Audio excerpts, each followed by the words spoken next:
নমস্কাৰ বন্ধু বান্ধৱীসকল পুনৰ এটি নতুন ভিডিঅ' লৈ লুইতৰ বাতৰি চেনেল আপোনালোকৰ কাষলৈ আহি সাজু হ'ল বন্ধু বান্ধৱীসকল এই মুহূৰ্তত আমি আপোনালোকৰ বাবে আগবঢ়াইছোঁ এটি দুখবৰ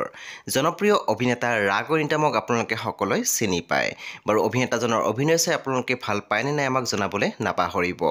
অভিনেতা ৰাঘৱ নিতামে ছ'চিয়েল মিডিয়া মাধ্যমত ৰাইজক দিলে এটি খুবেই দুখবৰ হয় বন্ধু বান্ধৱীসকল ভিডিঅ'টো আপোনালোকে শেষলৈ চাওক লগতে আপোনালোকে চেনেলটো ছাবস্ক্ৰাইব কৰি যাবলৈ নাপাহৰিব কান্দনত ভাঙি পৰিছে জনপ্ৰিয় অভিনেতা ৰাঘৱ নিতামৰ মাতৃ আৰু এই পৃথিৱীত নাই হয় বন্ধু বান্ধৱীসকল ৰাঘৱ নিতামে এটি পোষ্ট শ্বেয়াৰ কৰিছে য'ত তেখেতে লিখিছে মা গ'লগৈ উভতি নহাৰ বাটেৰে আইঅ তোৰ গৰ্ভত মোক আকৌ এবাৰ জনম দিবি দেই অভিনেতাজনে শ্বেয়াৰ কৰা পোষ্টটো আমি আপোনালোকৰ সৈতে শ্বেয়াৰ কৰিছোঁ আমাৰ চেনেলৰ ফালৰ পৰা তেখেতৰ মাতৃৰ বিদেহী আত্মা চিৰশান্তি কামনা কৰিছোঁ যেতিয়া অভিনেতা ৰাঘৱ নিতামে এই পোষ্টটো শ্বেয়াৰ কৰিছে ছ'চিয়েল মিডিয়াত আমি দেখিবলৈ পাইছোঁ অসমৰ বিভিন্ন অভিনেতা অভিনেত্ৰী অৰ্থাৎ শিল্পীসকলে কমেণ্ট ছেকশ্যনত দুখ প্ৰকাশ কৰিছে